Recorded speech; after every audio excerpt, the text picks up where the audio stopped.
kids themselves be getting the money, or will the money be going toward the organizations?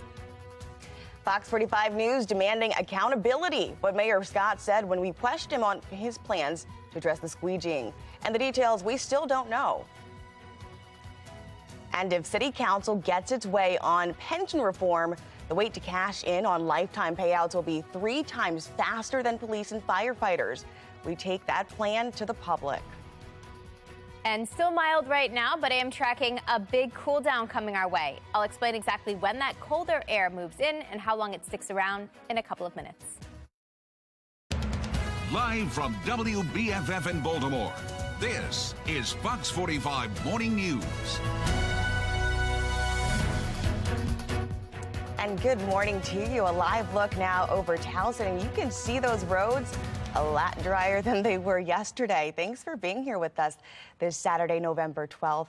I'm Taylor Stewart. Now, I want to bring in meteorologist Amy Aronson. So just last weekend, I felt like we were sort of in spring-like weather. And this weekend, yesterday, not exactly what I was seeing. Yeah, we are making a comeback to winter eventually. Today's still going to feel very, very warm, not exactly like November. And that's because we are still out ahead of this cold front that's going to usher in all that much, much colder air. At least the rain from yesterday, yeah, that's long gone. That's actually now chugging northward, pushing through New England and the Boston area, moving far away from us. But what I'm turning my attention to now is the colder stuff that's set to move in within the next 24 hours. We're still enjoying the mid-60s right now. We're at a very balmy 65 here in Baltimore, but look at what's coming our way. Back in Chicago, behind that front, a measly 34 degrees. And eventually, by this time tomorrow, that's the sort of numbers we're going to be seeing here. That means take advantage of what we have this morning. Maybe take a jog, a walk, a run. Temperatures are going to be hanging out in the very comfortable mid-60s through the end of the morning. Plus, we should enjoy a good amount of sun. Now, coming up in 10 minutes, I'll let you know exactly when that colder air is set to move in and then how long it's going to stick around. Taylor? We're now developing protocols, policy, training, so that if and when we have to issue a citation, it would be for the law that's actually on the books about the squeegeeing. That's going to be disallowed. And, then it becomes a matter of what happens if they do it again. We begin this morning in a city in crisis. Now, just this past Thursday, the mayor announced recommendations from the long-awaited Squeegee Collaborative. We still got some questions, though, following that announcement. Here's what we know so far, though. Citations will be based on a 3-strike system in 6 enforcement zones. Drivers could also face consequences if they engage with Squeegee kids in those zones. And Squeegee kids will be paid through an Earn-to-Learn Services program if they join the workforce training program. Now, Fox 45's team of reporters is examining the unanswered questions here and looking into the citation and enforcement process. We start off with Mackenzie Frost pressing Mayor Brandon Scott on the citation specifics. We're starting to get an idea of how exactly this Earn and Learn program will work. It appears as if the money will be given to the organizations doing the training, then passed along to the participants. But it's still not clear exactly how much money the Squeegee kids will be making. Now we're all together. Good afternoon, everyone. The reaction to the mayor's Squeegee plan, banning the activity at some of the most high-trafficked corners in Baltimore, pouring in. I'm grateful. I'm concerned about their safety as well as the safety of others. I admire their hustle, but I think it's a beautiful thing because they damaged my truck before. All we're doing is taking a problem and moving it to a different intersection. Buried in the pages of the report, coming from 4 months of conversations, are few details for actual implementation. Beyond the ban, Squeegee kids who promise to give up the game can participate in a training program. We're trying to get some clarity on how that exactly will work. Will the kids themselves be getting the money, or will the money be going toward the organizations giving the training? And we still don't have a price tag on that, correct? Earn and learn, right? So we have organizations that we have training programs with that the city funds. What will happen through that, as happens in apprenticeships across this country, is that young people who are were squeegeeing that commit to not doing that and commit to the training programs, commit to the entrepreneurs programs, commit to doing that, will receive funding through that action. It's still unclear how much money the kids will get or the specific funding sources. We pressed city leaders on how that will be enforced, ensuring the kids actually stay off the corners. Yes, that actually is explicitly called out in the plan, where you have to you have to commit to not squeegeeing. This is progressive discipline, right? And so when they do wrong, that's when we check them, and that's when we pull them back in. And so, yes, you might lose your incentive, but that doesn't mean that you're going to lose an opportunity. As for the ban, it begins in January and will come with 2 warnings before a citation is issued. Police Commissioner Michael Harrison makes it clear that is still being developed. What's the citation that they would get? We're now developing protocols, policy, training. So we asked the mayor Friday. What will the citation be given for if they don't heed the 2 first warnings? Right, as the police commissioner said yesterday, exactly what he said is what it's going to be.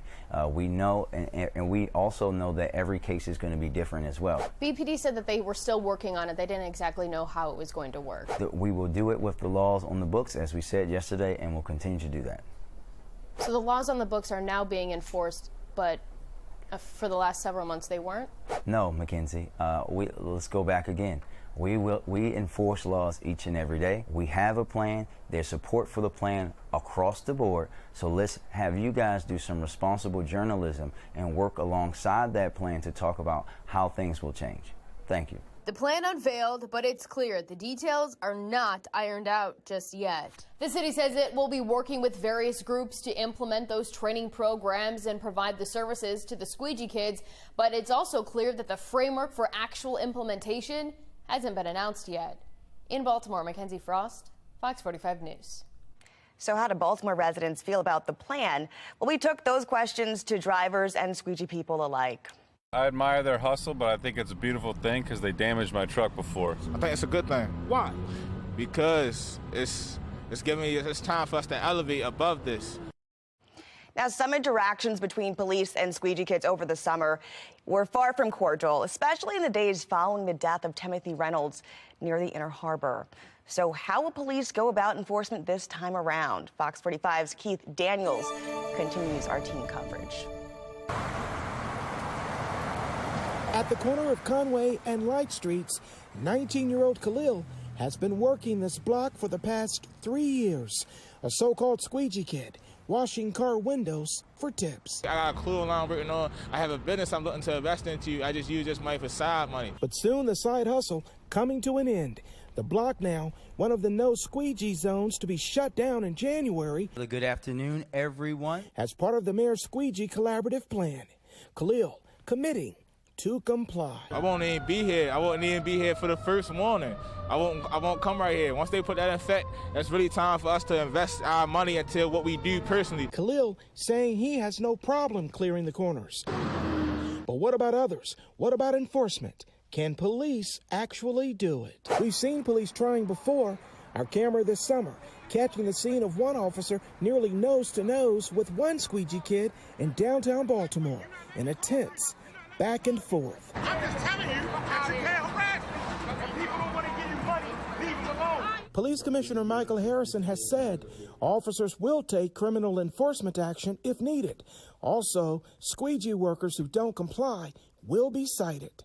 Law enforcement expert Tyrone Powers. Let's be clear, not every person out there squeegeeing is involved in criminal activity, so the police has to focus on the criminal activity and not squeegeeing in and of itself. An activity that could put Khalil out of business. It's time for us to elevate above this. It's not time for us to keep doing this anymore. But don't get me wrong, there's money out here. I'm gonna miss being able to come down here and make my little $200, $100 a day, depending on how much the high floor it is. It would have been a better education for my kids. A Baltimore County mom pulls her son out of school in an effort to keep him safe. She shares the final straw with Fox 45's Project Baltimore team. And we'll enjoy one more mild day with highs in the upper 60s today, but then temperatures come crashing down tomorrow, and then they're going to stay down for the week ahead. I'll explain the reason behind this big temperature change and let you know how long it's going to last in a couple of minutes. It's 7:09. You're watching Fox 45 Morning News.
A grand reopening for the landmark theater in Harbor East. The new Harbor East Cinemas comes with a host of new upgrades.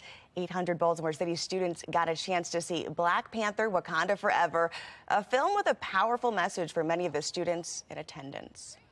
Many people like in my grade and my time now, we don't understand the impact of what movies like this has on all people. It's not just African Americans, but all races, ethnicities. The students walked the black carpet, enjoyed free concessions, and a visit from Mayor Brandon Scott. How will Baltimore make sure Squeegee kids are actually staying off the streets? Fox 45 pushing elected leaders for more details on the Squeegee collaborative plan. And a look ahead at the dangers of fentanyl in today's Addicted America segment. A mom in San Antonio makes it a mission to share her son's story in hopes of saving lives. You're watching Fox 45 Morning News, all local, all morning.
Just one pill can kill. That's the name of a push from the DEA to get deadly pills laced with fentanyl off the streets. Texas Governor Greg Abbott recently announced his own One Pill Kills campaign across the state there. It's a phrase one Texas mother knows all too well after losing her son to fentanyl just a few months ago. Robert Rice from our Sinclair station in San Antonio has the story.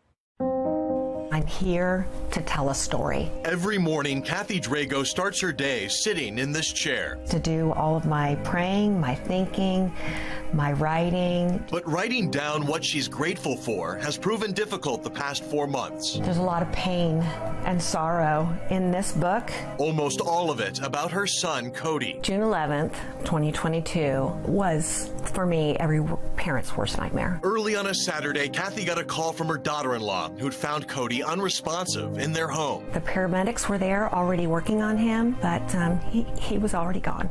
Just 28 years old, good job in the family business, married with a 6-month-old baby boy. He was living his best life. He had no idea what was about to happen to him.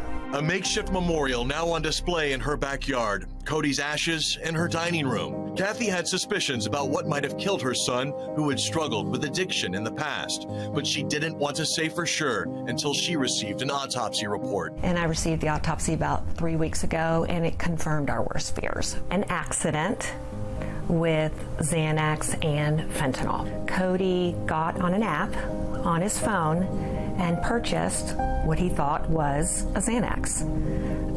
That morning, he must have gotten up and took a Xanax that was laced with fentanyl and died instantly.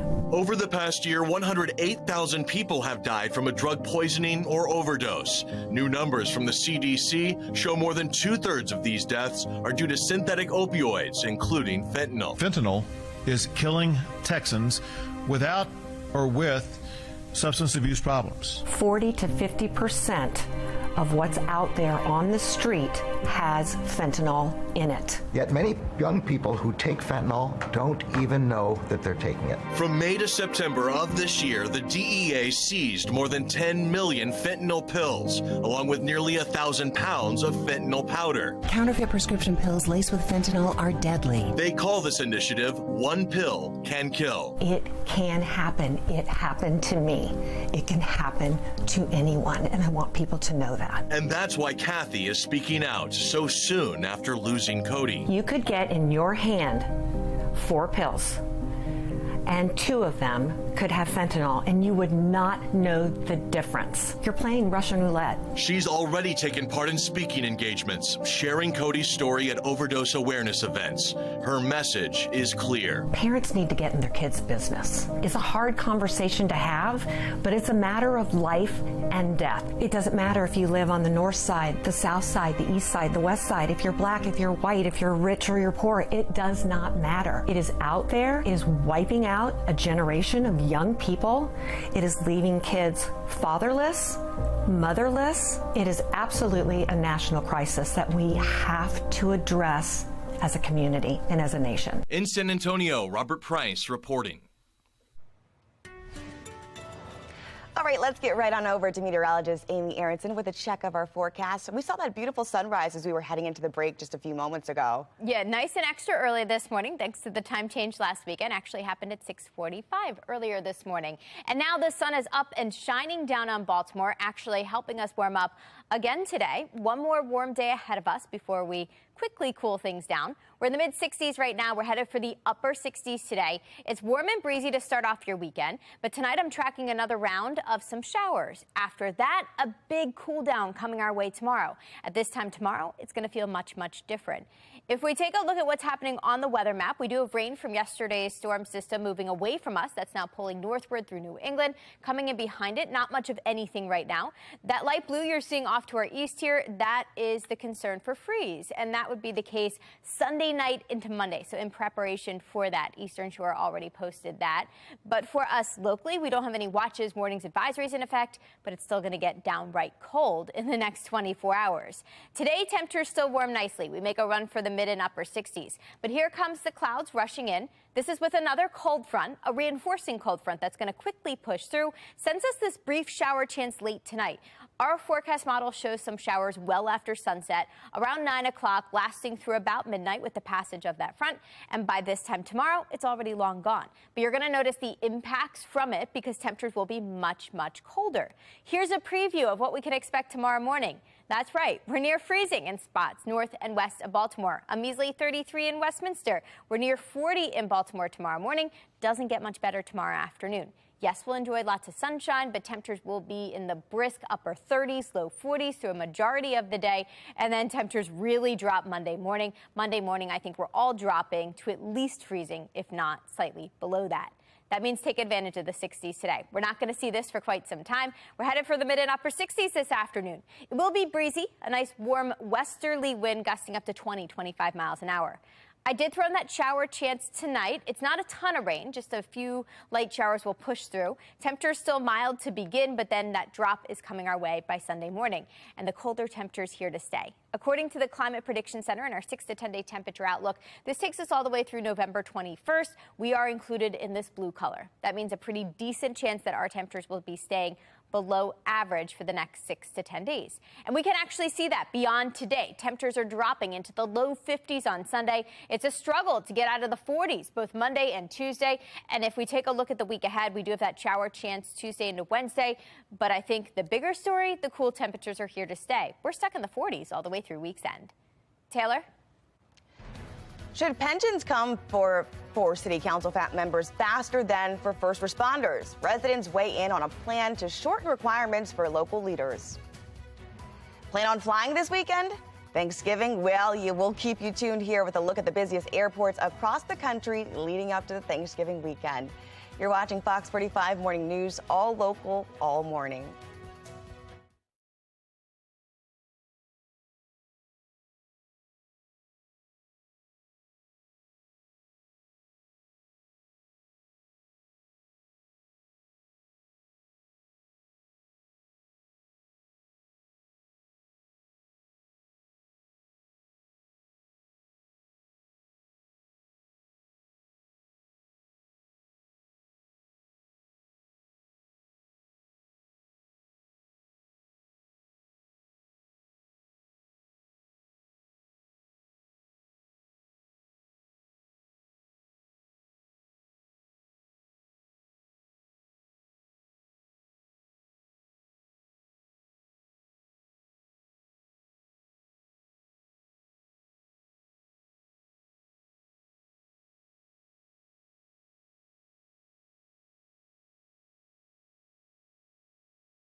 Travel app Hopper predicts 70% of people in the U.S. will fly somewhere to spend Thanksgiving with their family and loved ones this year. Talk about a difference a couple years makes. The company says roughly 3.3 million people will take to the skies on that Sunday before Thanksgiving. According to their findings, Atlanta's Hartsfield-Jackson Airport will be the busiest of all time in the U.S., followed by Dallas-Fort Worth and Denver International. Others in that top 10 include JFK in New York and LAX in Los Angeles. The race for Anne Arundel County Executive still undecided. Up next, what's taking election officials so long to count the ballots? Oh man, and look at this, a sunny morning here in Baltimore, but we can expect to see showers in our region later tonight. Meteorologist Amy Aronson tracking that system plus a potential cool down. You're watching Fox 45 Morning News, all local, all morning. And Genevieve Gorder has a look at today's steals and deals. The following segment is sponsored by Knocking. Everybody, I've got something to show you today that you're all very familiar with, but there's an extra twist. Now, we all love a good air fryer. It's quick. We avoid the oil, the calories, seriously, like 70% less calories. But as a designer, and I'm sure a lot of you share this with me, I think they're bulky, they're not so cute, and they take up way too much space on the counter. Okay, my rant is over. Needless to say, when the air roll showed up in the mail, I was doing a little dance. Let me tell you about this solution-based product that is going to solve all your bulky air fryer issues. It's called the Air Whirl Crisper, and it can turn any pan into an air fryer. So you just place this lid on any pan that you already have, and your food will be air fried in a fraction of the time. I used it the same day it arrived. Put the lid on, press the button, done. And then you're winning because you can put it all away in the drawer. The air whirl is so easy to use, battery operated. You can store it without any of those tangled wires. And the thermometer is right here in the front of the lid, so you always know what temperature you are cooking at, just like you would on any traditional air fryer. Right now on ASA Deals, we are offering an exclusive 33% off the Air Whirl Crisper. You guys take advantage of this deal because they're not going to last long. Go to asadeals.com.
Live from WBFF in Baltimore, this is Fox 45 Morning News.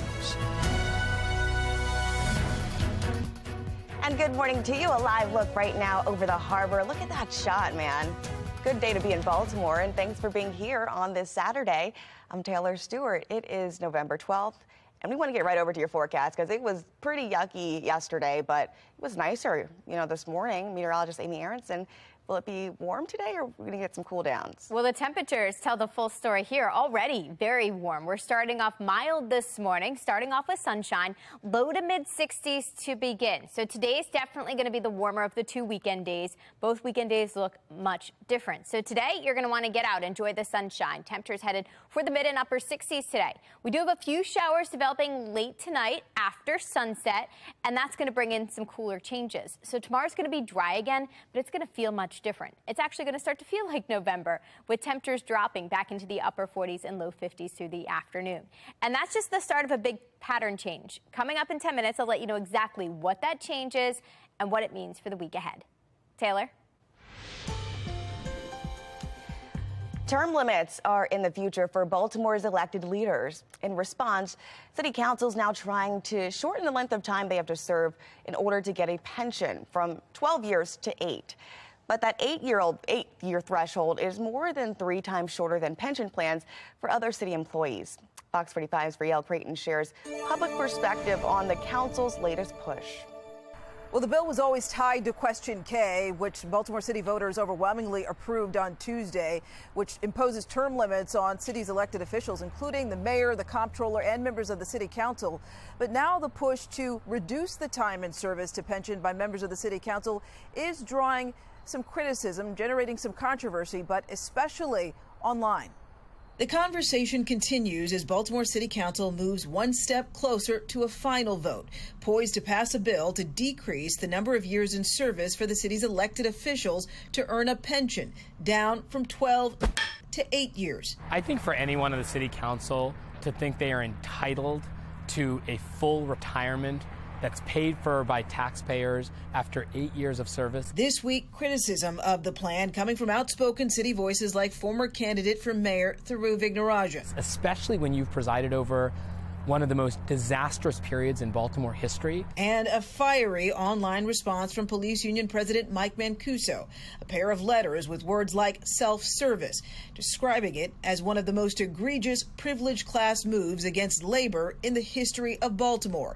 Referencing 12 years earlier when he says the city forced the fire and police pension system to move up from a 20 to 25-year plan. Fox 45 News also posed the question to Facebook, asking cyberspace how many years should city council members have to work for the city before getting a pension. Responses, some said 25. From another, this: part-time for 8 years and you expect a pension? ? And another comment reads, if the city council can name functions that Baltimore city government does well, I would support this. They went on to say, waste money. I work hard in the city for my constituents. This week, Councilman Robert Stokes explained his support for the measure and why their commitment does deserve a pension in less time. I bring money to my constituents. Only job I have. I'm working hard. When I leave here, I want to have a pension. Everybody that works in this position should have access to a pension. Now, Fox 45 spoke with Adam Andrzejewski, the CEO of OpenTheBooks.com. He says changes to the pension plan could cost millions in taxpayer dollars. You can see that full interview on FoxBaltimore.com. Turning now to your Vote 2022 coverage, all of Maryland's federal elections are decided. Incumbent Democrat David Throne beat Republican Neil Parrott in the 6th District. The race for 6th District was closer than expected. It stretches from Montgomery County to western Maryland. Throne was able to win despite a successful legal challenge from Republican Neil Parrott to redraw the district. Honored, we're grateful to be reelected for the 6th District. Frankly, I think it's a matter of the time that we spent in the district from here to Garrett County. Now, representatives for Throne promised to represent all Marylanders in Congress. His opponent, Parrott, says even though he didn't win, he's proud of victory in court, hoping it will lead to closer elections in the future. One local race is still too close to call. In the battle for Anne Arundel County Executive, Republican challenger Jessica Hare has a 6,000 vote lead over incumbent Stuart Pittman. That lead was almost cut in half since Tuesday night, and tens of thousands of more mail-in ballots, they're still to be counted. The Anne Arundel County Board of Elections admits one of its 2 ballot scanning machines was down for several hours on the first day of canvassing. Fox 45's Amy Simpson has the latest developments. A look inside the room Thursday on day 1 of canvassing mail-in ballots in Anne Arundel County. Today, Fox 45 News learning around 11,000 ballots were canvassed yesterday, less than originally projected, after one of Anne Arundel's ballot scanners suffered an equipment issue. That machine then fixed and ballots scanned until 10 p.m. last night. The Board of Elections says another 2,500 mail-in ballots will be scanned tomorrow to make up for lost time. Anne Arundel County, one of several Maryland jurisdictions, opting to wait until after Election Day to start counting those mail-in ballots. The latest data shows Anne Arundel County received about 50,000 mail-in ballots to count, meaning this process still has several days to go. The longer it takes to count ballots, the more crazy conspiracy theory stuff happens, and you place more distrust in elections. And you're seeing that right now. Democrats mail in their votes now, and Republicans had some of these early leads, and all of a sudden these leads are going away. Political analyst John Deedy says Annapolis lawmakers need to find a solution to get results out in a timely fashion after Election Day. I think you have to take some sort of legislative action to count these things a little quicker. Meanwhile, voters and candidates wait to learn the outcomes of several races. as a first-time candidate, I'm very excited and I'm nervous at the same time. Gary Simmons is a Democrat running to represent District 12B, which covers northern Anne Arundel County. He was there inside the Board of Elections yesterday to watch the canvass. It definitely is a call for patience here because the process does work. Yesterday, just 7 votes separated him and his opponent, Republican Ashley Arias. The first batch of mail-in ballot votes reported this morning, now putting Simmons ahead by 90 votes. Those mail-in ballots are changing a lot of people's lives, and especially they're changing my life as I try to be the next candidate in District 12B. But he knows there are tens of thousands of mail-in ballots still to be counted. To look at whether or not we should be counting these ballots prior to and not after, to eliminate this delay or staggered delay that's taking place. These things I think that will be revisited in the future. On the national stage, Arizona Democratic Senator Mark Kelly has won his bid for re-election, putting Democrats a seat away from control in the Senate. Georgia's Senate race headed to a runoff between incumbent Democrat Raphael Warnock and the Republican challenger Herschel Walker. Neither candidate reached a required 50% threshold. Now, in Nevada, still too close to call there, too, as Republican Adam Lack sees his lead diminish to Democrat Catherine Cortez Masto. She's winning in the mail-in count. The GOP feels more confident, though, about taking back the House, but some are blaming former President Trump for poor Republican performance at the polls. I think Donald Trump gives us problems politically. If the voters conclude that you're putting your own ego or your own grudges ahead of what's good for the country, they're going to look elsewhere, period. Now, many Republicans say it's time to put the former president in the rearview mirror. However, some current House Republicans say Trump has helped and grow the party throughout the years. Maryland families finally getting an update on their frozen college funds. The latest from Maryland's 529 board.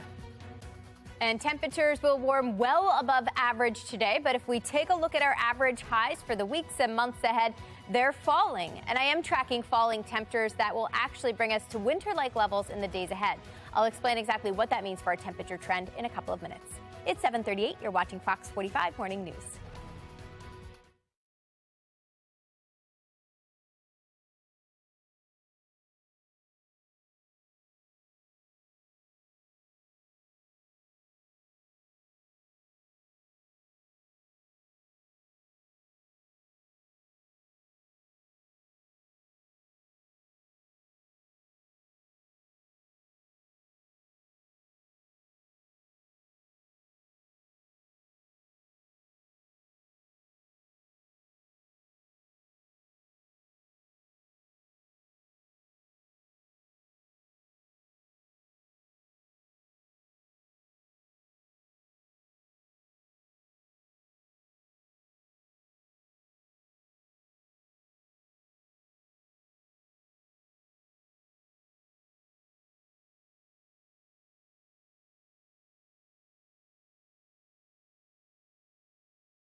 Recapping your consumer news, Maryland's 529 board says a solution to frozen college funds is just around the corner. 2 weeks ago, the board approved changes to how they calculate interest rates. This month, they'll test and confirm those changes. Then finally, in December, account holders should regain access to the money they've been waiting for months. But Maryland 529 still is not providing parents with any hard deadlines. The Department of Justice is now appealing a federal judge's ruling to strike down President Biden's student loan forgiveness plan. That judge saying Biden's plan oversteps congressional authority. It's designed to forgive up to $20,000 in debt to people making less than $125,000 each year. The administration argues they do have authority to forgive loans under a 2003 congressional act. This is a game changer for so many people. We feel very confident in our case, but we are prepared to fight this all the way to the Supreme Court. Supreme Court Justice Amy Coney Barrett has already thrown out 2 other challenges to the president's plan. Meantime, the Department of Education is pausing applications to the program. They've already received more than 22 million applicants.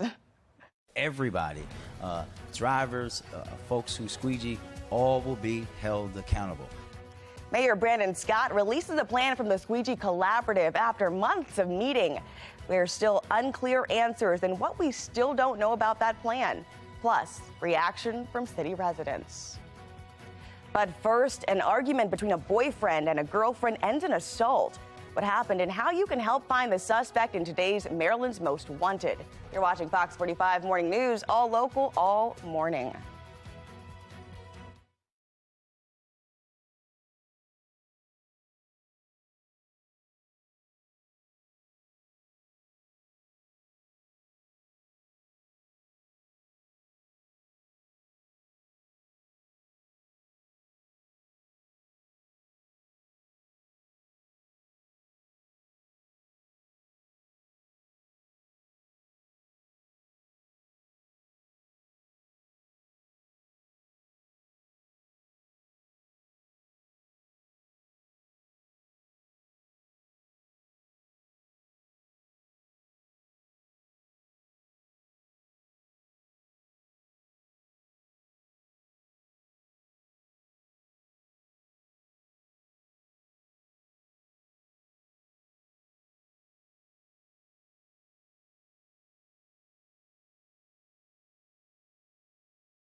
An argument between lovers ends with a woman in the hospital and a man on the run. Alexa Ashwell has this week's Maryland's Most Wanted. Gregory Brookins Grant is accused of brutally assaulting his girlfriend during an argument.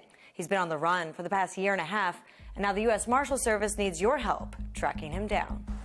May 2021, Northeast Baltimore. A couple begins arguing inside their home. Who are you talking to? Who is texting you? Why are you getting phone calls from somebody? Questions turning into accusations, and the fight escalating. This individual actually body slammed her to the ground. Investigators identifying this individual as 30-year-old Gregory Brookins Grant. They say after punching and slamming the woman to the ground, he leaves the home. As for the victim, she's taken to an area hospital where she details to police what happened. Her family by her side. They actually got her out of the area for several weeks. They're extremely concerned that this individual is going to come back and hurt her. A concern that still exists today. The U.S. Marshal Service says in the days and weeks and even months after the assault, the woman received threatening phone calls and text messages. At first it was apologetic. The victim was not having it, and then it went into threatening text messages and phone calls that he was going to file charges on her for abuse. And then there's also some other random phone calls that came in of threatening language, which the victim believes was Gregory. Investigators believe this suspect has likely eluded capture with the help of family or friends. The U.S. Marshal Service stressing he must be brought to justice. The major concern with anything domestic violence related is if it happened once, it can happen again. If it happened bad, it could happen worse. And we want to make sure that there's no other victims out there. Take a good look. Brookins Grant stands at about 6 foot and weighs approximately 175 pounds. If you have any information into his whereabouts, you have to contact the U.S. Marshal Service, the tip line number right here, 1-877-WANTED-2. Or you can contact agents directly right here, 202-819-5058. Remember, you can always remain anonymous and you could earn a reward. I'm Alexa Ashwell, and this is Maryland's Most Wanted.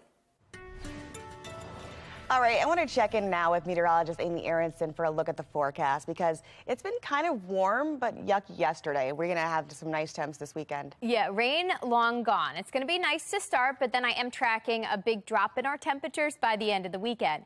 Unfortunately, our latest fall foliage outlook is in, and it shows we're all now past peak. That's the dark purple you're seeing here on the map. That means no longer seeing the most vibrant colors on the trees. Instead, we're seeing the leaves start to fall. And that means if leaf raking is on your list of things to do this weekend, I'd recommend today over tomorrow, just because it's going to be warmer today and a little breezy out there. Tomorrow you're going to want to bundle up, but I'm still giving it the green light. Come Monday, much, much colder. Now it is going to be dry, but I'm pushing it to the yellow light just because it's going to be pretty cold at times, especially during the morning hours with temperatures starting off well below freezing. We're a far cry from that this morning, mid-60s to begin. Nice and mild out there. We are looking at a west-northwesterly wind right now at 15 miles an hour. So yes, it's going to be breezy today, but it's still a nice warm wind before this cold front gets here. Now this cold front's going to pass through with very little fanfare, a brief chance for some showers tonight. The bigger story is what's coming in behind it. Yeah, it's cold enough for snow for our neighbors off to the south and even in the west. Spots like Nashville waking up to some snowflakes this morning. Now that will not be the case here. Don't worry, that blue blob not headed our direction, but it's going to feel cold enough for snow in the days ahead. Let's track it together. You'll notice the snow showers, they get diverted off to our north. But we get this batch of rain showers pushing through tonight. After sunset, up to about 9, 10 o'clock, we have some light rain moving through. That wraps up pretty early, and after that, clouds will start to clear, and by this time tomorrow, the sun is back out. But it's going to feel much different. That sunshine is going to be a little deceiving tomorrow. It's going to be cool. It's going to be brisk for the end of the weekend. That means take advantage of the 60s that we have on tap today. Mid and upper 60s this afternoon, followed by a big drop back into the 40s Sunday morning. And then tomorrow, it's a struggle to get out of the 40s. I think we land in the low 50s by day's end. And after that drop tomorrow, the cooler temperatures are here to stay. So temperatures will actually be running below average for the week ahead. That means high temperatures in the upper 40s, low 50s, and overnight lows dropping to near freezing, at least Monday and Tuesday mornings. I did throw in that chance for some showers Tuesday into Wednesday. Behind that, high temperatures back in the 40s, plus a couple of very cold, freezing nights, both Thursday and Friday mornings. Taylor? All right, taking advantage of that Saturday. Trending now, it's one of the most anticipated films of the year, Black Panther: Wakanda Forever, now playing in theaters across the country. The producers of the sequel faced some tough challenges, though, when it comes to Chadwick Boseman. He tragically passed away in 2020. There was some talk about recasting the role, something Boseman's own family supported, or even using CIG to bring Boseman's character back to life. None of those ideas took. Instead, producers opted to move on to the next chapter, dealing with Boseman's death and ultimately the death of his character, Kating Chala. The emotional moment between Lamar Jackson and a young fan taking the internet by storm. The little boy and his family share how it all went down ahead in Sports Unlimited.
Welcome into your morning sports report. I'm Rocco DeSangro. It's a video that's been viewed millions of times, and for good reason. We all know what Lamar Jackson can do on the field, but it was his MVP performance off the field that meant the world to a young boy suffering from a heart condition. Alex Parker sat down with the Berry family to share their story and this beautiful moment between Landon and Lamar. So they all knew except for Landon. We kept hearing a door open, a door open, a door open, and we're ready. And then finally, I see the door open, and what's up, Landon? What's up? I got someone here to see you. What's up, bro? How you doing? How you doing, Landon? How you doing? When he walked into the room, I was shocked, and when I started hugging him, I was like, "This can't be Lamar. This has to be a dream." He had no clue. He had no clue. And then I was like, "This is not a dream then." I like the jersey too, dog. I like the tears, man. I like the tears. there's one thing that I wish I would have got was his face when you see him kind of jump up. And I told my wife last night, I said, that's kind of special as far as I'm concerned, because that's only the face that Lamar's seen. I can only imagine what he's seen, his eyes light up. What is your son going through, for folks that don't know how just insanely courageous he is? What, if you don't mind sharing, what is he dealing with? Well, he was born with a single ventricle, or they also call it a half a heart. He had his first open heart surgery at 8 days old. He had his second open heart surgery at 5.5 months old. And then he had his third open heart surgery at 2.5 years old. It's such an incredible story. Thank you so much to the Berry family. You can catch that full interview Sunday night on Sports Unlimited. Maryland women's basketball will be battle-tested come tournament time, and that's why the team's non-conference schedule is so tough. #1 South Carolina in the house for a big-time top 25 showdown. Terps looking to pull off the upset on the defending national champs. Abby Myers was getting buckets early and often. Big night for the transfer from Princeton. Knocks down the three here to cut it to 10. Then it's Myers coasting in for the lay-in. That makes it a single-digit ball game. With Diamond Miller out with a knee injury, Myers led all scorers with 21. Things got chippy between the two teams in the second half. Little dust up here. Nothing to it, though. Aaliyah Boston and Zia Cook. Too much for the Terps last night. They combined for 34 as South Carolina beats Maryland. 81-56, the final score. For the first time since 2008, Navy and Notre Dame will square off at M&T Bank Stadium. Ricky Dobbs and Navy nearly pulled off the comeback win in that one. The two teams have played plenty since that very meeting, but not in Charm City. Exciting to be able to play, like you said, M&T Bank Stadium, play here in Baltimore, really close to Naval Academy. We also recognize that there'll be a lot of Notre Dame fans too, so it's close. It's great to have it here, and it's going to be exciting. Great, NFL venue. But again, it's more than that to us. We're trying to win, too. Kickoffs at noon. We'll have highlights from that one tonight on Sports Unlimited. Second-round playoff action. Perry Hall leading Mervo 7-6 with less than 2 minutes to go in the fourth. Mustangs needing a big drive here. Malik Woodrum hits Cameron Vines for a huge pickup on the play. Declan Iliano with a touchdown-saving tackle. Game on the line. Mervo on to kick the go-ahead field goal, and it falls short. Perry Hall edges out Mervo 7-6 the final. Gator Nation celebrating that one for sure. That's your morning sports report. I'm Rocco DeSangro. Have a great Saturday.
the kids themselves be getting the money, or will the money be going toward the organizations?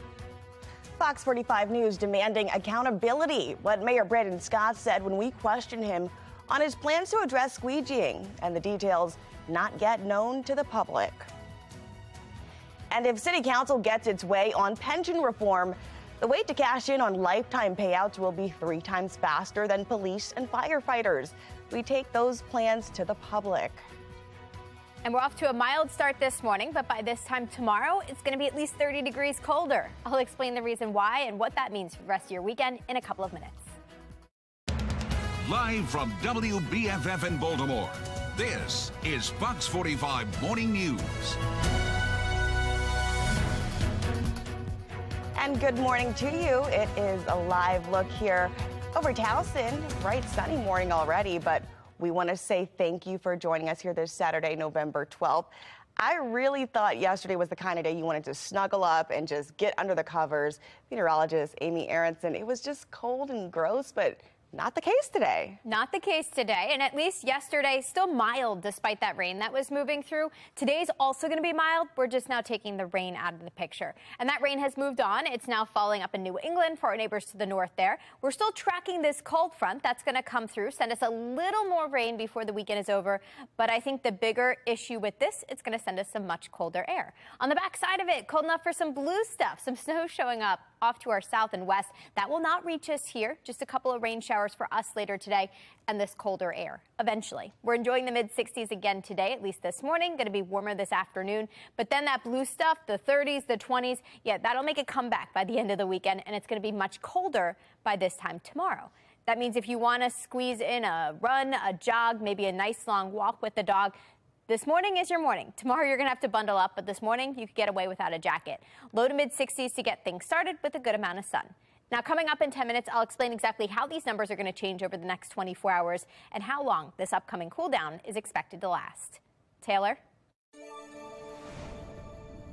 We're now developing protocols, policy, training, so that if and when we have to issue a citation, it would be for the law that's actually on the books about the squeegeeing.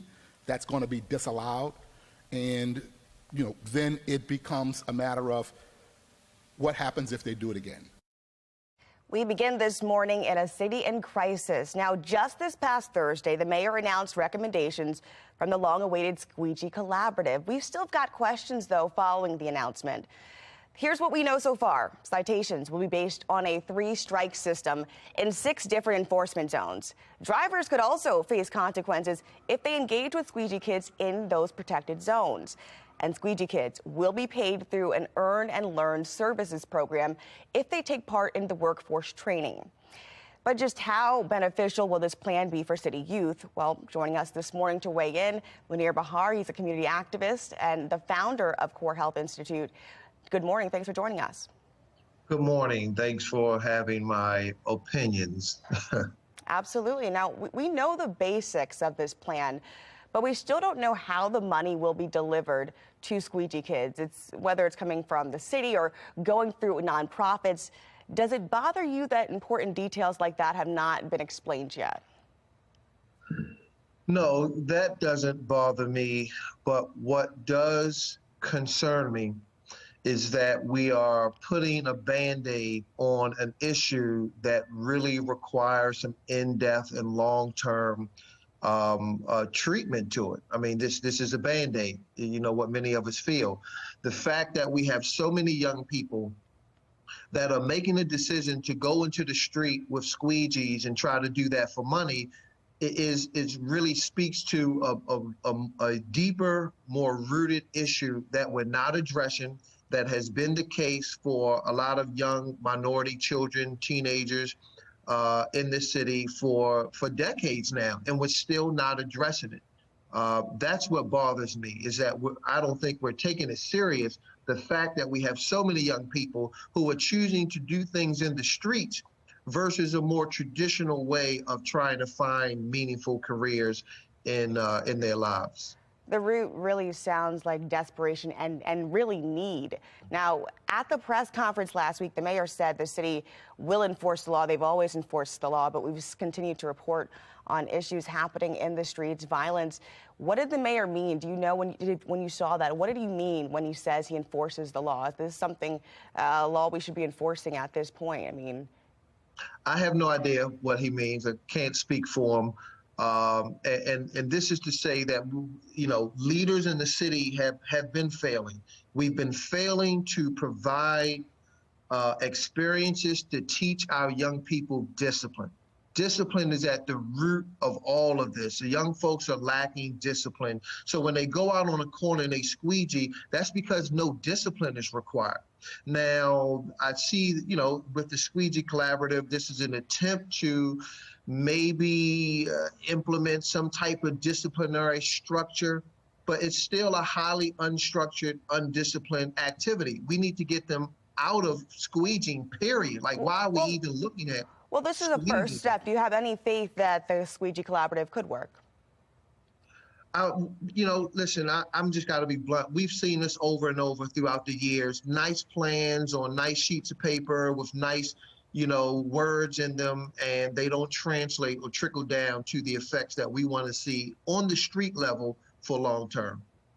Now, the Squeegee Collaborative includes the possibility of them being cited by police. Now, we asked, what would that process like? What would that possibly, you know, could we get some explanation on how they plan to divvy this up? We didn't really get that. I mean, do you think that that is set up for transparency? Do you think we need more transparency when we think about what's happening next? Well, from words from the commissioner, they said they are developing that right now. So, you know, I'm understanding that, okay, they're going through a process to develop this.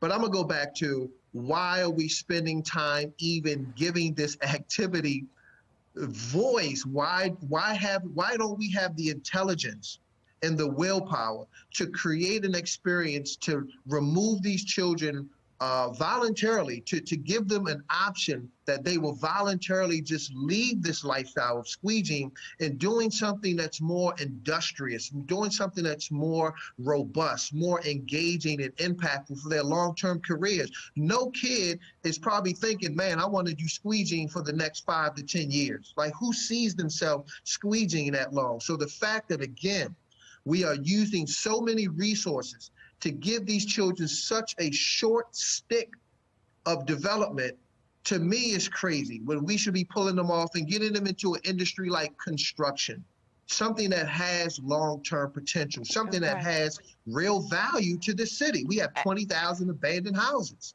And, you know, that kind of speaks to something FOX45 News heard from a squeegee kid who said, you know, we're entrepreneurs and we're going to use some of this money to invest in ourselves. But we'll have to see how this plays out. You know, there's a lot of details we're still working to learn here. But thank you so much for your perspective. Thank you for weighing in. Thank you for having me.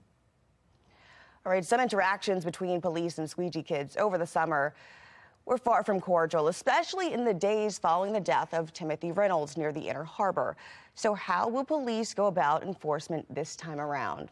Fox 45's Keith Daniels continues our team coverage. At the corner of Conway and Light Streets, 19-year-old Khalil has been working this block for the past 3 years. A so-called squeegee kid, washing car windows for tips. I got a clue I'm working on. I have a business I'm looking to invest into. I just use this money for side money. But soon the side hustle coming to an end. The block now, one of the no squeegee zones to be shut down in January. Good afternoon, everyone. As part of the Mayor's Squeegee Collaborative plan, Khalil committing to comply. I won't even be here. I won't even be here for the first morning. I won't come right here. Once they put that in effect, it's really time for us to invest our money into what we do personally. Khalil saying he has no problem clearing the corners. But what about others? What about enforcement? Can police actually do it? We've seen police trying before.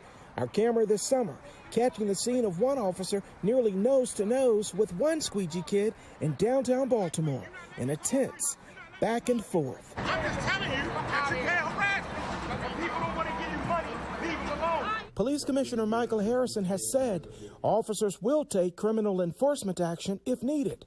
Also, squeegee workers who don't comply will be cited. law enforcement expert Tyrone Powers. Let's be clear, not every person out there squeegeeing is involved in criminal activity, so the police has to focus on the criminal activity and not squeegeeing in and of itself. An activity that could put Khalil out of business. It's time for us to elevate above this. It's not time for us to keep doing.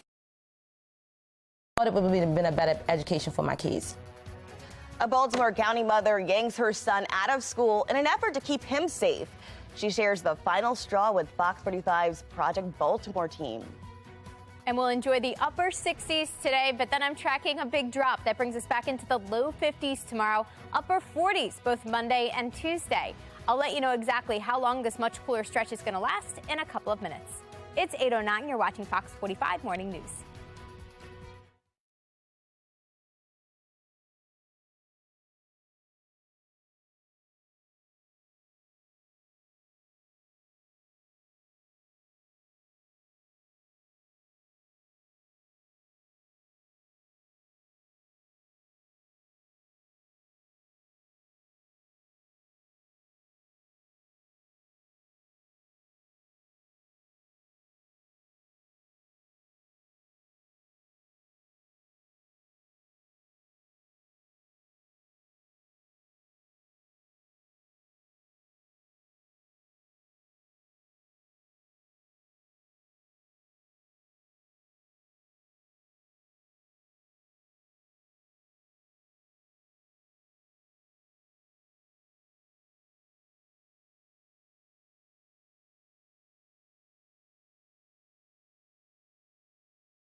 A grand reopening for the Landmark Theater in Harbor East.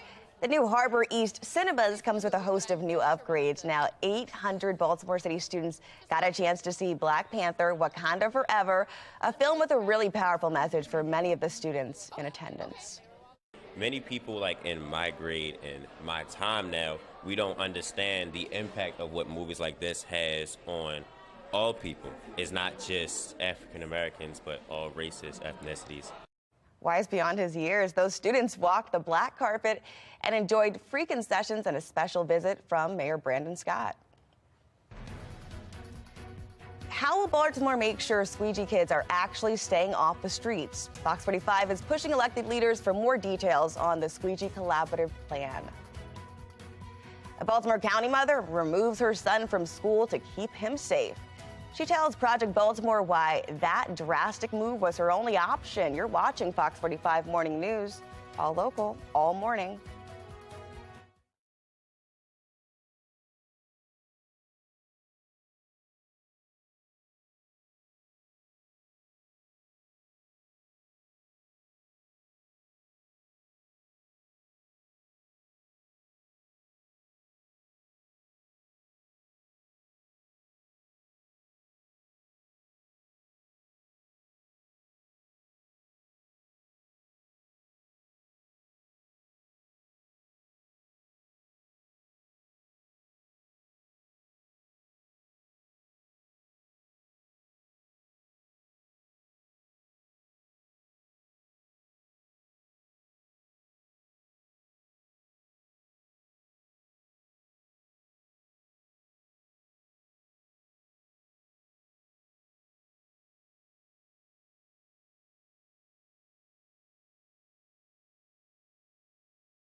Project Baltimore is sponsored by the Snyder Law Group. Call 410 the Firm.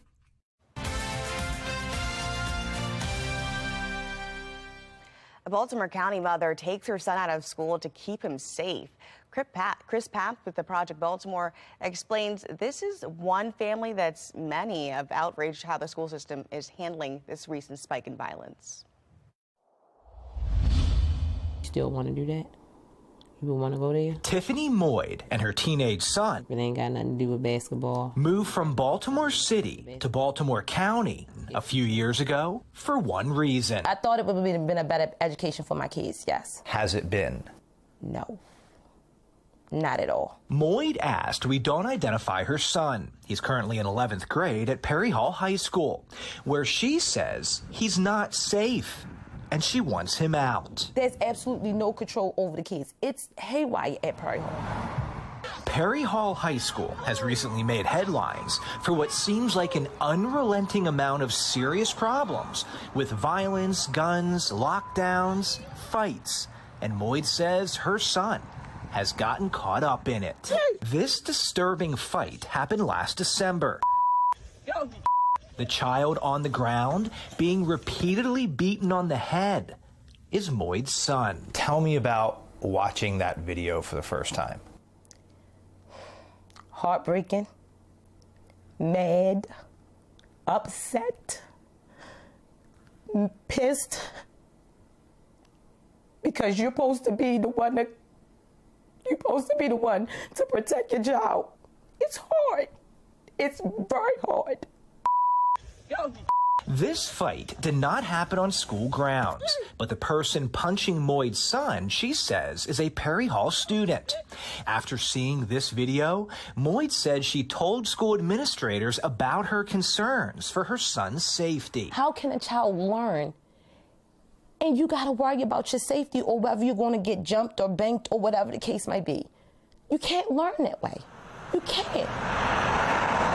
But Moyd says administrators did not do enough to control the situation, and the problem got worse as this fight led to more fights inside of the school. By June, the situation got so bad, this mom filed charges against 2 students at Perry Hall who allegedly attacked her son. Moyd hoped that by filing those charges, it would send a strong message to the district to take the violence more seriously and protect her son. But on the first day of school this year, her son says he was confronted in class by one of his alleged attackers. That day, Moyd pulled him out of Perry Hall High School. He has not been back since. On September 1st, this frustrated mom filed this form to transfer her son to a different high school. She had court documents, bullying and harassment complaints. She even filed this written statement explaining why her son was not safe and should be transferred. According to Baltimore County Public Schools policy, if a parent wants to transfer a student to a non-zoned school, a special permission transfer form is required. BCPS policy clearly states, for applications filed for a transfer during the current school year, the principal or director will make every effort to issue a decision within 10 business days.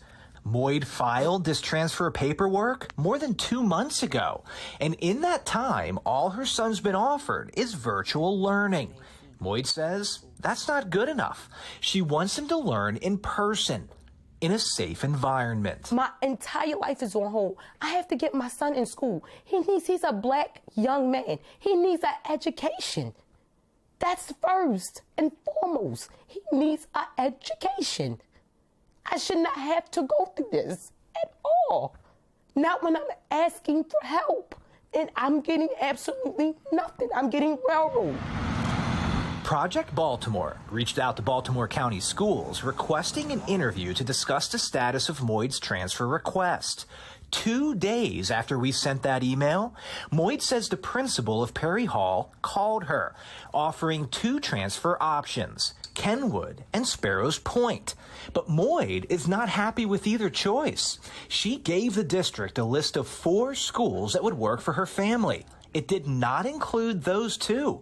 Sparrows Point is 15 miles from her house, and she doesn't feel Kenwood would be safe. I moved here thinking that the schools was better, and I basically got bamboozled. I got bamboozled. Now, this mom wants to move again. To be honest with you, I'm so over it here in Baltimore. I want to move out the state. That's how fed up I am with Baltimore County, at the school system. I'm fed up. I'm fed up. I'm completely fed up. I'm Chris Pabst, and this is Project Baltimore. Alrighty, let's get a check of our weather. Meteorologist Amy Aronson. It looks like a gorgeous shot behind you already. The sun's up. Yeah, it looks pretty. Feels great out there right now. We are enjoying a nice mild start to the weekend. Unfortunately, it's not going to last. Mid-60s this morning, upper 60s today. Warm and breezy for the start of the weekend. But tonight I'm tracking some showers, and then I'm tracking a big drop in our temperatures by the end of the weekend tomorrow. We are looking at the potential actually for freezing conditions pretty much everywhere, but we've got that freeze watch out for areas off to our east. That's across the bay along the eastern shores. All this colder air filters in from the west here. But right now, we're all starting off dry, and we should stay mostly dry this weekend with just a brief shower chance coming up tonight. And I'll show you that on Future Scan. We're sunny to start. We see clouds increasing this afternoon as temperatures increase into the mid and upper 60s. Here comes that brief shower chance. A little bit of light rain pushes through overnight tonight. That wraps up around midnight. After that, we'll see some rapid clearing and cooling. Temperatures fall back into the low 30s, low 40s tomorrow morning, and then they're stuck there as we head through much of the day. I think at most we get up to 50 degrees tomorrow. After that, temperatures will fall, and we're all down to that freezing point as we get into Monday morning. And then we're actually going to stay colder next week. Today, mid to upper 60s. It's going to feel great. Temperatures are running at least 5 to 10 degrees above where they should be for this time of year, but it's not going to last. Tonight, we've got that chance for some showers pushing through. As that wraps up, the colder air is going to take over, and by this time tomorrow, it's going to feel much different. And according to the Climate Prediction Center in their 6 to 10 day temperature outlook, the cooler temperatures are going to be here to stay. See all that dark blue off to our west? That's a really high chance for below average temperatures. We are included in this medium blue color here, so still pretty high chance that our temperatures will be running below average at least through November 21st. And in the next 7 days, we can see that beyond today at least. Today we reach the upper 60s. Tomorrow it's back in the low 50s. And then we stay there for the week ahead. Not only are our afternoon highs in the upper 40s Monday and Tuesday, overnight lows dropping to near freezing. We also have another shower chance coming up Tuesday into Wednesday. After that, temperatures will stay much cooler. Through the end of the week, I'm tracking highs in the 40s and lows in the low 30s. Taylor? Should pensions come faster for city council members than first responders? Residents weigh in on a plan to shorten requirements for local elected leaders. And do you plan on flying this Thanksgiving? Stay tuned. We're taking a look at the busiest airports in the country leading up to the holiday. You're watching Fox 45 Morning News, all local, all morning.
Travel app Hopper predicts 70% of people in the U.S. will fly somewhere and spend Thanksgiving with their family and their loved ones.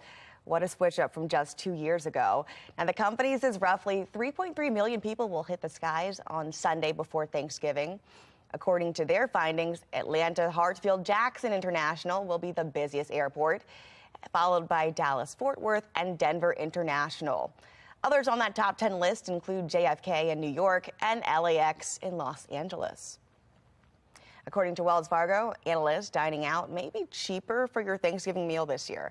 Now, grocery prices are more than 12% higher than they were this time last year. According to a Wells Fargo report, turkey prices are expected to be up by 23% in the fourth quarter of this year.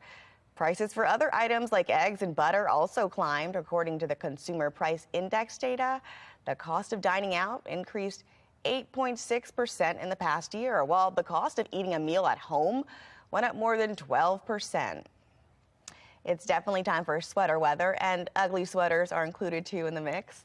Pillsbury has a perfect ugly holiday sweater for you, featuring their famous doughboy. The best part, if you press his stomach in the front of the sweater, he says his iconic woohoo. Oh my gosh, the sweater is available for a limited time at Pillsbury.com. FOX45 demanding answers from city leaders on Baltimore's Squeegee collaborative plan. What exactly the policies are and how they'll be enforced, just ahead. And take a look at this, a sunny morning in Baltimore, but we can expect to see showers later in our region. Meteorologist Amy Aronson tracking that system, plus the potential cool down. You're watching Fox 45 Morning News, all local, all morning.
Live from WBFF in Baltimore, this is Fox 45 Morning News.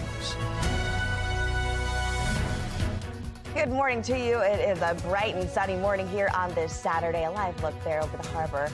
And you can bet it is November 12th. We're already here on Saturday, final quarter of the year, folks.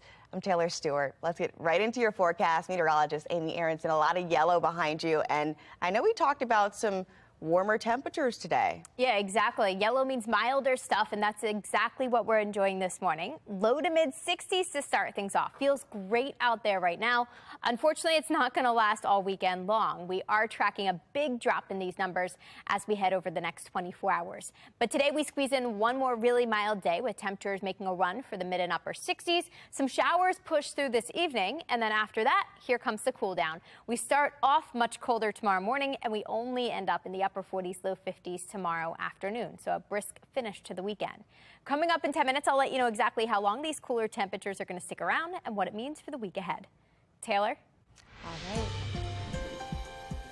Term limits are in the near future for Baltimore's elected leaders. Now, in response, City Council is trying to shorten the length of time they'll serve in order to get a lifetime pension. Now, it was 12, and they're trying to bring it back down to 8. But that 8-year threshold is more than 3 times shorter than pension plans for other city employees. Fox 45's Riel Creighton shares public perspective on that council's latest push.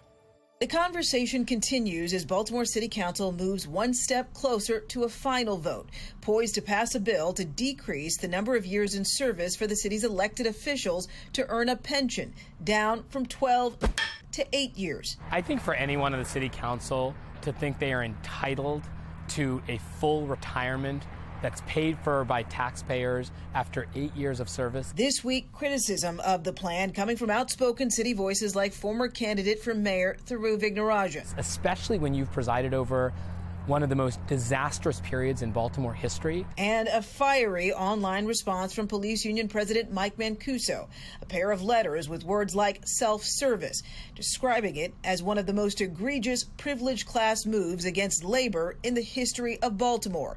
Referencing 12 years earlier when he says the city forced the fire and police pension system to move up from a 20 to 25-year plan. Fox 45 News also posed the question to Facebook, asking cyberspace how many years should city council members have to work for the city before getting a pension. Responses, some said 25. From another, this: part-time for 8 years and you expect a pension? ? And another comment reads, if the city council can name functions that Baltimore city government does well, I would support this. They went on to say, waste money. I work hard in the city for my constituents. This week, Councilman Robert Stokes explained his support for the measure and why their commitment does deserve a pension in less time. I bring money to my constituents. Only job I have. I'm working hard. When I leave here, I want to have a pension. Everybody that works in this position should have access to a pension. We're now developing protocols, policy, training, so that if and when we have to issue a citation, it would be for the law that's actually on the books about the squeegeeing. That's going to be disallowed. And, then it becomes a matter of what happens if they do it again. On Thursday, the mayor announced the long-awaited Squeegee collaborative plan, but we've still got some questions following that announcement. Here's what we know so far, though. Citations will be based on a 3-strike system in 6 enforcement zones. Drivers could also face consequences if they engage with squeegee kids in those protected zones. And squeegee kids, they'll get paid through an Earn and Learn Services program if they take part in the workforce training. Joining us live this morning to weigh in on this plan, Bishop Angel Nunez with the Bilingual Christian Church. Good morning. Good morning. Thank you for having me today. Absolutely. We really want to get your perspective on this. I know we've talked a lot about the squeegee crisis and the root of it here in Baltimore. Now, we still don't know the basics of this plan, but we don't really know how the money is going to get delivered to the squeegee kids, whether it's coming from the city or through nonprofits. Does it bother you that important details like this have not been fleshed out yet? Not necessarily. First and foremost, I do want to commend the mayor for his efforts in developing a plan that addresses this complex issue in a comprehensive way. But there are more things that are going to come about. I think someone said that this is a living document, which means that changes will be coming. So I'm not so concerned about that right now. Now, at last week's press conference, the mayor said the city's always been enforcing this law. We've reported on violence here with Squeegee kids happening in the streets in the city. Do you think the mayor means maybe that the city is going to continue to enforce the law? What do you think he was trying to explain from that? I'm not sure exactly what he's trying to explain from that, but I personally see some challenges to this program. Number one is a code of conduct for self-regulation. Even with the help of a navigator or mentor, it will be extremely difficult to build a structure with young people who have been hurt and broken. You got to understand, we have the breakup of the family, we have a fatherless generation, and these kids need inner healing. So to allow them to have a conduct of self-regulation, that's a major challenge. Now, are you concerned maybe that the collaborative plan sets a precedent of maybe appeasing those who break the law rather than punishing them? I mean, I know you talked about the agency of the code of conduct. I mean, do you think that maybe it could teeter to that side? Well, it will always be someone that will try to buck the system. There will be always someone to take advantage of it. So, yes, there's a tendency to do that, especially when we're talking about warnings and citations that, in my opinion, are not enough. You know, I understand the reason why we want to keep the kids out of jail, the youth out of jail. But the fact that some of these young people are carrying guns tells us that more has to be done than just warnings or citations. Now, the Squeegee Collaborative plan includes the possibility of Squeegee kids being cited by police. Now, we asked what that process would look like. We did not get a clear answer. On the issue of enforcing the law, I mean, do you think that that could become a problem? It will be. Well, you know, how are you going to find me to give me a citation? You know, I'm on the move, and I may not have a permanent address. And so, you know, and I could throw the citation to the side of the road like so many people do and never pay it. You know, what happens after that? What happens when I abuse the system? What are the consequences of me doing that? After so much effort has been put in by the mayor and his staff to help me. You know, people want to help me, but I don't trust people, and I could care less of what they're saying. So I'm not moving in that direction. Now, I just want to ask you, do you think that do you have any faith that this plan could pan out positively, you know, from what we've seen, from what we've heard, the months that we've waited, any faith that this collaborative plan will work? I guess I'm hoping that it would work. I think it's a step in the right direction, but a lot has to be done. And again, as a faith leader and a pastor, I am constantly challenging political leadership to include faith-based community, not only in the Black community, but in the brown community and a community of colors. We all need, you know, like I keep saying, divine intervention. We need the church present, ministering inner healing to broken lives. Thank you, Bishop Nunes. Thank you for your insight there. All right, Maryland families finally getting an update on their frozen college funds. The latest from Maryland's 529 board. And today, temperatures will be well above average, but in the days ahead, I am tracking temperatures closer to what we should be for late November and as we head into December and January. I'll let you know exactly how our temperatures compare to normal in the days ahead in a couple of minutes. It's 8:38. You're watching Fox 45 Morning News. Coming up this week on Full Measure, the global computer chip shortage cost American companies billions of dollars and revealed how dependent we are on China for technology we use every day, like for cars and smartphones. We travel to Germany and Silicon Saxony, one of the places joining the U.S. in efforts to reverse the costly trend. The U.S. has flooded Ukraine with military equipment and financial aid, but you might be surprised to learn that other countries that were ahead in line are still waiting for U.S. defense products they've already paid for. This is the real war. And 33 years ago this week, the fall of the Berlin Wall and communism in East Germany will have a somber remembrance of extraordinary events. All of that.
All right, Maryland's 529 board says a solution to frozen college funds is just around the corner. 2 weeks ago, the board approved changes to how they calculate interest rates. This month, they'll test and confirm those changes.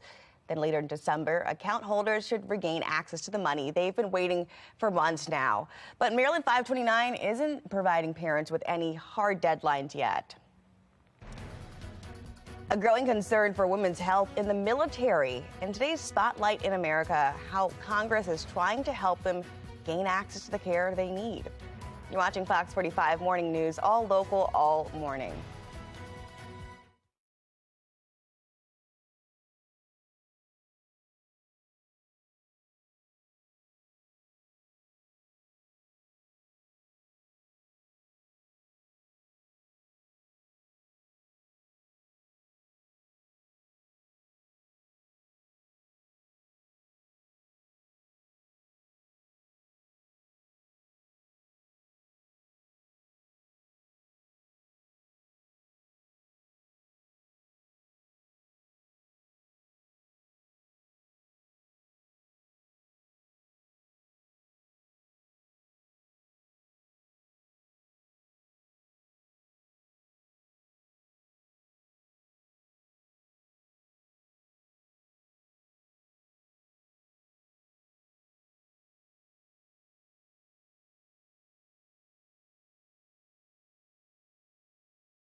Oh yeah, the winter weather is coming, but cold weather is especially tough stuff on your skin, so we need to make sure we're taking proper care of it throughout those cold winter temperatures. So joining us live this morning, Kristen Floyd, esthetician and owner of OCV Spa, with the best treatments and products to help keep our skin plumped and protected during these winter months. Good morning, girl. Good morning, how are you? I'm feeling great, but we really need to get into this. So what treatments are recommended during these cold, frigid months, and what's not typically recommended for this weather? So basically, we would really recommend a chemical peel. I know you and I were chatting a little bit before we began about how your skin is giving you a hard time, and especially since moving here, it's just different. A chemical peel is going to be the ultimate skin game changer, and they are winter treatments because you cannot be in the sun while you're getting the chemical peel. So they are ideal during the winter months because it's cold. You're not going to be in the sun, so we don't have to worry about that contraindication. Okay, so wait, what do they treat? Like, what all do they? I know you get that layer that's gone and some microdermabrasion goes away, but what else are you treating when you do this chemical peel? So many different things. So a chemical peel also is just a type of exfoliant because there's mechanical or chemical. Mechanical is scrub. Chemical is it's going to eat those dead skin cells. Okay. It doesn't mean it doesn't speak to the strength, right? Okay. So they can treat basically hyperpigmentation left behind from the sun, breakouts, fine lines, dehydration, wrinkles. It's really going to lift all that away. And you may or may not have a physical peel. Just because it's called a peel doesn't mean it will happen. If it's mild, you may not even experience necessarily a peel, but we can also do something really strong where you do have that sloughing off. But it is to get down deeper and deeper into getting up those layers and bringing new skin cell turnover to the surface, right? So you're just speeding up the new cell turnover. So those fresh, new, healthy skin cells that don't have any hyperpigmentation, those come to the surface. And so, Kristen, that's why we need to get into moisturizer. I feel like this season is when we need to keep all those fresh skin cells, plump and moisturized. Tell me about that. So definitely. So even if you're not doing a chemical peel right now, if you're doing chemical peel, obviously a nice stronger moisturizer is something that you're definitely going to need, because even if you're not peeling, you might have a little dry flakiness, right? So you can always bump up the moisturizer and do a heavier one for nighttime. And then also we have little additives that we can add in. So this like HA hyaluronic drops from Glow Beauty, add that into your moisturizer that you already have. That way you can bump up the efficacy with this additive and make it a little stronger without having to buy a whole new product. Okay, all right. So what should we be using year round, regardless of you know, the season, the temperatures? What should we be making sure we're focusing on year round? I can't say it enough. SPF. I mean, that is, I think, the hardest thing to get people to use year round, because they're like, oh, the sun's not out, or it's cloudy, or it's a snowy day.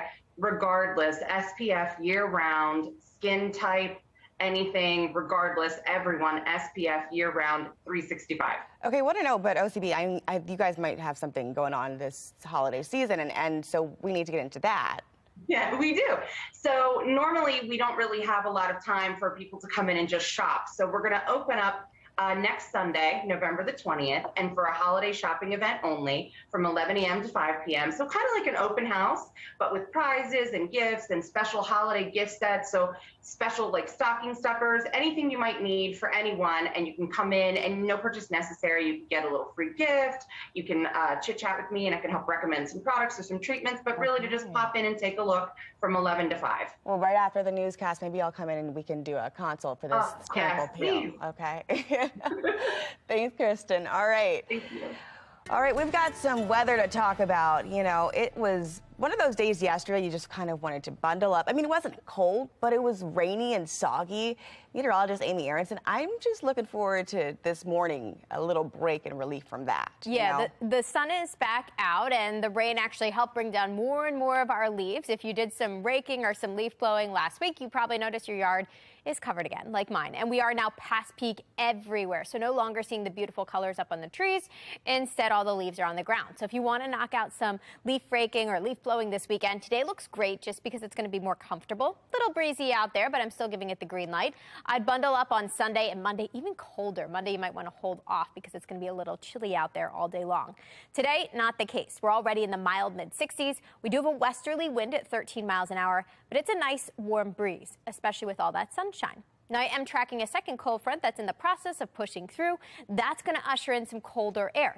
Not cold enough for this, fortunately. We are seeing that batch of snow off to our west there. That is not going to arrive here, instead just reaching us as a couple of rain showers. And if I put this into motion, you'll notice that the snow showers start off to our north there, not reaching us, but the green stuff will reach us this evening. After sunset, we get to this little batch of rain showers pushing through close to 8, 9 o'clock, lasting through about midnight.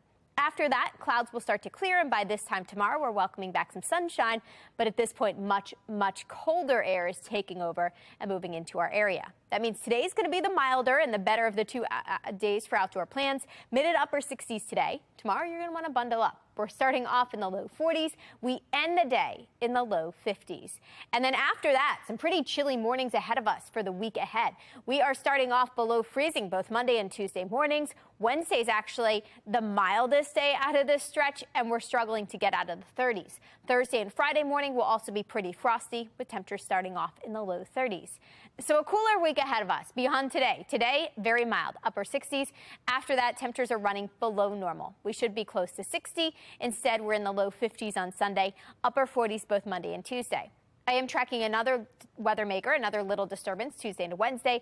That one will also send us a brief shower chance and keep our temperatures in check. So that means the second half of the week looks just as cool. We're stuck in the 40s both Thursday and Friday with overnight lows awfully close to freezing. Taylor?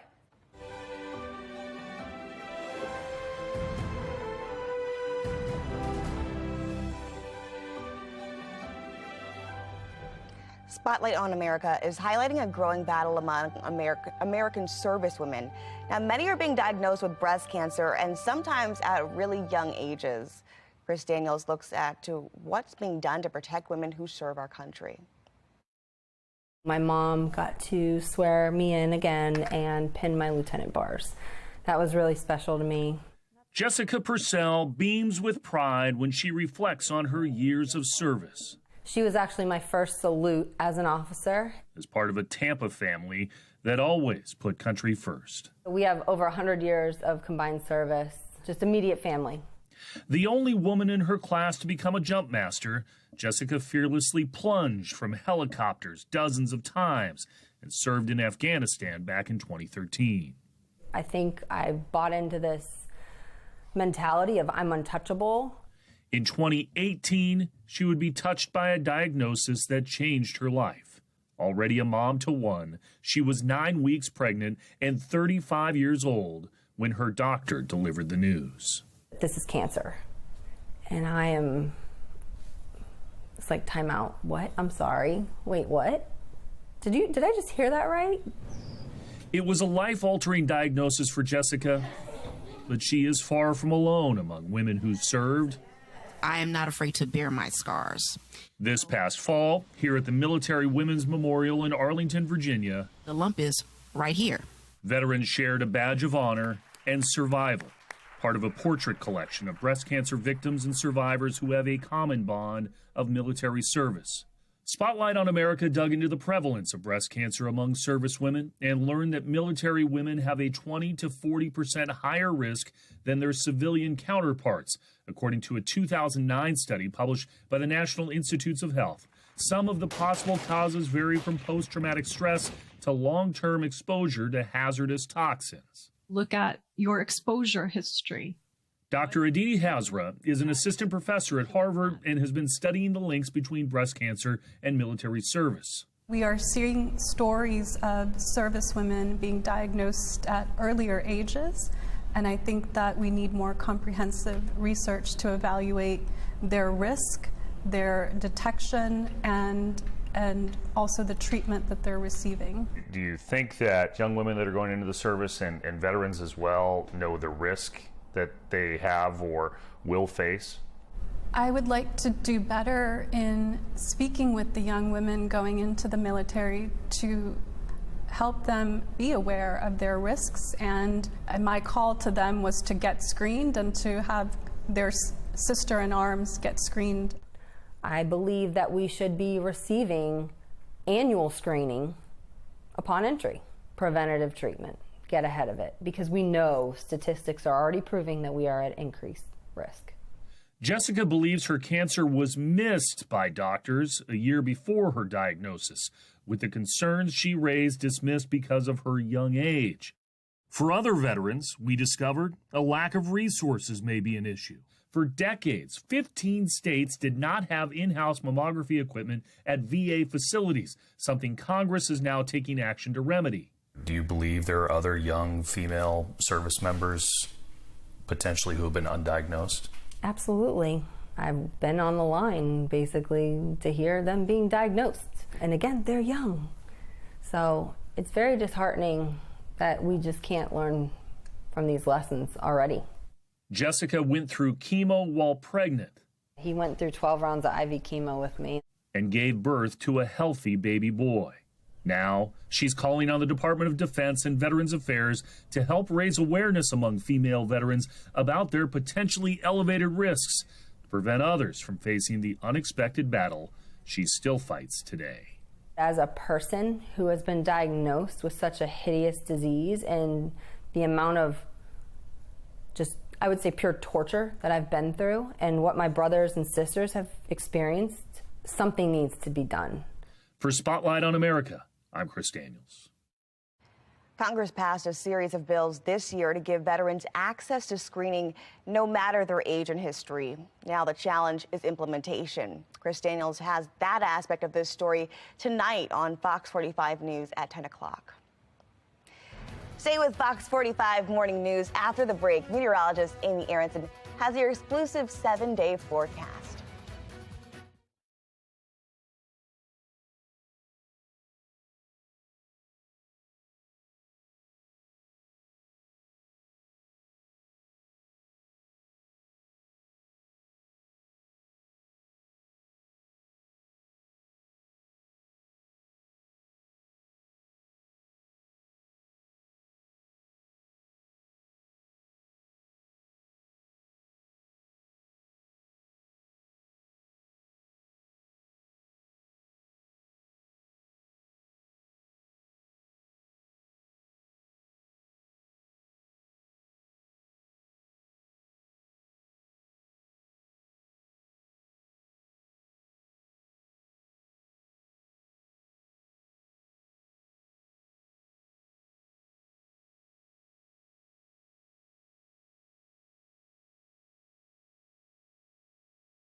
A 58 on this bright and sunny Saturday morning looks so much better and such a welcome sight after all the rain that fell yesterday. That's now long gone, Taylor, but now we're tracking something else that's coming our way. Okay. A cool down. No. I know, back to where we should be, right, for this time of year. Upper 60s today. Today, you still have time to squeeze in some outdoor plans, maybe get some raking done if that's on your list of things to do for the weekend. Low 50s are back tomorrow, and then it's much colder for the week ahead. Upper 40s, low 50s each day, and some really cold nights. We are dropping to near freezing levels. I know, starting Monday morning, and then we stay there pretty much each and every morning. So if you're anxious, like winter the end. To break out the puffy jacket, this would be the week for it. All Just right. switch over the wardrobe. But after this, probably good time for a run, maybe grab some coffee outside. Today looks great. All right. Have a great Saturday.